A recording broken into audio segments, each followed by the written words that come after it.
Hello बच्चों, आज हम लोग व्याकरण किताब से पाठ 7 में कारक पढ़ेंगे।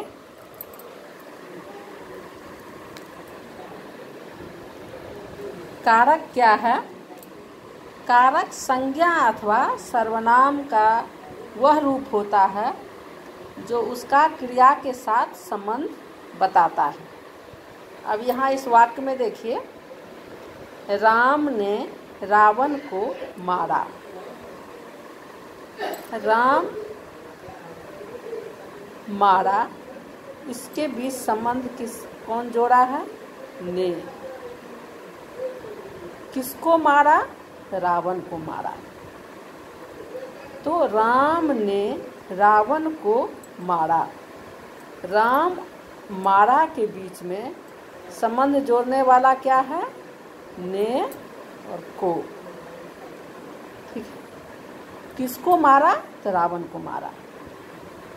तो रावण मारा के बीच में को जोड़ा है। और राम किसको मारा? तो रावण को किसने मारा? तो राम ने जोड़ा है। यदि ने और को हम नहीं देते हैं तो राम रावण मारा वाक्य का कुछ अर्थ नहीं निकलता है। तो ये संज्ञा और क्रिया के बीच में जो ये दिए गए हैं ने और को, ये जो है यही कारक हैं। और इससे क्या होता है? वाक्य का अर्थ स्पष्ट होता है। और इसमें संज्ञा और क्रिया के बीच में ये ने और को जोड़ने का काम करता है। इसी तरह है, बच्चे ने मेज पर खिलौना रखा।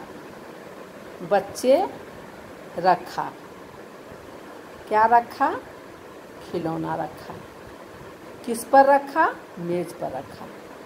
तो ये बच्चे और मेज के बीच में ने, मेज और खिलौने के बीच में जो पर है, ये क्या है? वाक्य को जोड़ता है, संज्ञा और क्रिया को जोड़ता है। गीता ने नौकर से चाय बनाने को कहा। नौकर से किसने कहा? गीता ने कहा। नौकर से क्या कहा गया? चाय बनाने के लिए। ठीक है। यदि हम यहाँ ने से को नहीं देते हैं तो गीता नौकर चाय बनाने कहा, वाक्य का मीनिंग अर्थ नहीं आता। तो इन तीनों वाक्य में ने, को, पर, ने, से, को, ये क्या है? संज्ञा या सर्वनाम। यहाँ संज्ञा है, इसके जगह सर्वनाम भी हो सकते हैं। शब्द से क्रिया का संबंध जोड़ रहे हैं। ये ने, को, ने, पर, ने, से, को, ये क्या कर रहा है? संज्ञा और क्रिया से संबंध जोड़ रहा है। क्रिया और संज्ञा और क्रिया से संबंध जोड़ रहा है। ठीक है बच्चों। तो इसे ही कारक के विभक्ति ने, को, ने, पर, ने, से, को, इन सब को क्या कहते हैं? विभक्ति चिन्ह या परसर्ग कहते हैं। कारक के विभक्ति चिन्ह कहते हैं या परसर्ग कहते हैं। इन शब्दों के प्रयोग से ही वाक्य का अर्थ ठीक से समझ में आता है। ये यदि नहीं रहेंगे तो वाक्य जो है समझ में नहीं आएगा। राम रावण को मारा, राम रावण मारा नहीं समझ में आएगा। बच्चे मेज खिलौना रखा नहीं आएगा समझ में। तो ये जो है जोड़ने का काम जो करता है संज्ञा और क्रिया के बीच में, इससे वाक्य का जो है अर्थ समझ में आता है। और इसी को हम कारक के जो है ने, को, पर, से, को, इसको ही हम कहते हैं कारक विभक्ति चिन्ह या परसर्ग। ठीक है बच्चों। अब आप अपनी किताब में देखिए, यहाँ दिया हुआ है, ये चित्र में देखिए। सोफे पर, बच्चे ने सोफे पर खिलौना देखा। तो ने और पर, बच्चे ने खिलौने को उठाया। बच्चे ने खिलौने को उठाया। खिलौना बच्चों के हाथ से गिर गया। मोती खिलौना को उठाकर भाग गया। कुत्ता का नाम है मोती। मोती खिलौना को लेकर के भाग गया। क्या यह खिलौना मोती के लिए था? तो ये जो लाल से लिखा हुआ है ने, पर, ने, को, के, से, को, के लिए, ये वाक्य में जो ये शब्द दिए हुए हैं, ये संज्ञा शब्द का संबंध किससे जोड़ता है? क्रिया से। बच्चे देखा के बीच में इसको जोड़ रहा है, बच्चे उठाया के बीच में ने को जोड़ रहा है, खिलौना गिर गया के बीच में के से जोड़ रहा है, मोती भाग गया के बीच में को जोड़ रहा है, यह खिलौना और था के बीच में के लिए को जोड़ रहा है, ठीक है। तो ये जो है, इनको ही हम कारक के चिन्ह या प्रसर्ग कहते हैं। अब इसको हम इस तरह बोलेंगे, संज्ञा अथवा सर्वनाम के जिस रूप से उसका संबंध वाक्य के क्रिया के साथ जाना जाता है, उसे हम कारक कहते हैं। संज्ञा अथवा सर्वनाम के जिस रूप से उसका संबंध वाक्य के क्रिया के साथ जाना जाता है, उसे हम कारक कहते हैं। कारक के 8 भेद हैं। क्या क्या 8 भेद हैं? कर्ता कारक, कर्म कारक, करण कारक, संप्रदान कारक, अपादान कारक, संबंध कारक, अधिकरण कारक, संबोधन कारक। ठीक है बच्चों, ये जो है कारक के 8 भेद हैं और इसके जो हैं सब में चिन्ह हैं। कारक के 8 भेद हैं और इसका विभक्ति चिन्ह या प्रसर्ग है बगल में लिखा। कर्ता कारक का ने, कर्म कारक का को, करण कारक का से के द्वारा, संप्रदान कारक का को के लिए, अपादान कारक का से अलग होना, संबंध कारक का के, की, रा, रे, री, अधिकरण कारक का में, पर, संबोधन कारक का हे, अरे। ये इसका विभक्ति चिन्ह है। तो ये चिन्ह के बिना जो है वाक्य पूरा नहीं होता है, वाक्य का अर्थ नहीं लगता है ठीक से। ठीक है बच्चों, अब इसको यहाँ पर हम देखेंगे इसके 8 भेद का, जो उसका क्या है। कर्ता कारक ने है चिन्ह। क्रिया को करने वाला कर्ता कारक कहता है। जो काम करता है उसको कर्ता कारक कहते हैं। काम को करने वाला को क्या कहते हैं? कर्ता कारक। जैसे नमन दूध पीता है, तो नमन ने दूध पिया, नमन जो हो गया यह कर्ता हो गया। कर्म कारक, जिस पर क्रिया के काम का प्रभाव पड़े। जैसे राम ने रावण को पीटा, राम ने बालक को पीटा, उसने पक्षी को देखा। तो ये क्या है? जिस पर क्रिया के काम का प्रभाव पड़े। किस पर काम प्रभाव? किसको पीटा है? तो बालक को। तो बालक और यहाँ पक्षी, ये क्या हो गया? कर्म कारक हो गया, कर्म हो गया।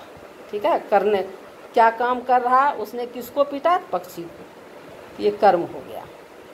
करण कारक से या के द्वारा, क्रिया करने का साधन करण कारक कहते हैं। जिससे हम काम करते हैं, जिसके द्वारा हम करते हैं, उसको हम कहते हैं करण कारक। जैसे उसने कलम से लिखा, उसने सीढ़ी द्वारा चढ़ा। ठीक है, उसने हाथ से चित्र बनाया। तो यहाँ हाथ से जब होगा तो हो जाएगा करण कारक का विभक्ति चिन्ह। संप्रदान कारक का है चिन्ह के लिए, जिसके लिए क्रिया की जाती है, जिसके लिए काम किया जाता है, उसको कहते हैं संप्रदान कारक। जैसे गरीबों को वस्त्र दो, पिताजी रीता के लिए सेब लाए, या बोल सकते हैं माँ भिखारी के लिए भिक्षा लाई, पूजा के लिए फूल लाई। तो ये जो है को के लिए, ये संप्रदान कारक के लिए है। तो ये किसके लिए संप्रदान कारक किसके कहलाता है? क्रिया की, जिसके लिए क्रिया की जाती है उसके लिए के लिए या को का प्रयोग होता है। आपादान कारक से मतलब अलग, यहाँ से जो है करण कारक में भी है, यहाँ आपादान कारक में भी है से, लेकिन दोनों के से में अंतर है। करण कारक का से का मतलब है जो उसके द्वारा किया जाता है, उससे किया जाता है। कलम से लिखना हो गया, ठीक है, सीढ़ी द्वारा चढ़ना हो गया। लेकिन इस अपादान कारक का से मतलब हो गया अलग होना। जैसे पेड़ से पत्ते गिरे, ये पत्ता फिर पेड़ में वापस नहीं लग सकता है, ये पेड़ से अलग हो गया। जैसे छत से बच्चे गिर गए, ठीक है। तो ये जो अलग जो गिरता है उसको अलग नहीं होता है, उसी को हम कहते हैं अपादान कारक का चिन्ह, जो अलग हो जाना, ठीक है। अब है संबंध कारक का, के, की। जिससे संबंध जोड़ा जाता है, जिससे एक संज्ञा या सर्वनाम का दूसरे से संबंध प्रकट हो। जैसे हो गया राम का भाई, उसकी बहन। यहाँ का, के, की है ना, राम का भाई, की है उसकी बहन, रा है तो मेरा भाई, री है तुम्हारी बहन, अपनी पुस्तक, नी नानी भी होगा। जिससे हमको संबंध उससे जोड़ा जाता है, संज्ञा या सर्वनाम को दूसरे से संबंध प्रकट हो, उसे हम कहेंगे संबंध कारक। जैसे मेरी भाभी, मेरा भाई, मेरे पापा, ठीक है, मेरी पुस्तक, राम की किताब। ये हो गया राम और किताब के बीच में की जो है संबंध जोड़ता है। अब हो गया अधिकरण कारक में है में पर, जिससे क्रिया के आधार का पता चले। तो जिससे क्रिया के आधार का पता चले उसे अधिकरण कारक चिन्ह उसमें होगा। जैसे थैले में फल है, मेज पर गुलदस्ता रखा है, इसी में होगा अलमारी में कपड़े हैं।